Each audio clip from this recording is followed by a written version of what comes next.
দুধের খরচ দিন দিন বেড়েই চলেছে। দুধ তো সাদা, তাই যত ইচ্ছে জল ঢালা যায়। তাই আমি 2 গ্লাস জল ঢেলে দিয়েছি। জল ঢেলে বেশি করে দিয়েছি, তাতে বারে বারে বাচ্চাকে খাওয়াতে পারবো। তাছাড়া মা যদি কিছু বলে, মাকে বুঝিয়ে বলবো, মা বেশি করে জল দিলে না ভালো হজম হবে।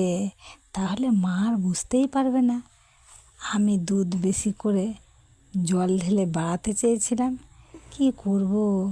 দুঃখ একটাই, পয়সার অভাবে বাচ্চাকে দুধ খাওয়াতে না পারলে খুব কষ্ট হয়।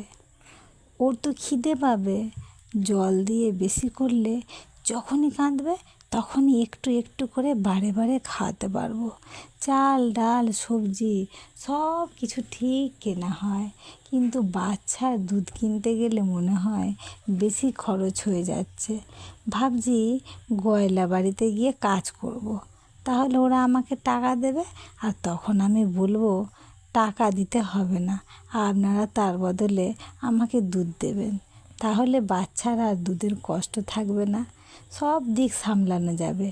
গরিবদের ভালো মন্দ খাওয়ার ক্ষমতা নেই, তারা দুধ পাবে কোথায়? কিন্তু যদি কাজ করে তাহলে টাকা পাবে, সেই টাকায় দুধ আসবে। তাহলে আর চিন্তা কিসের? বাহ, তাই করব। তাহলে সব সমস্যার সমাধান হয়ে যাবে।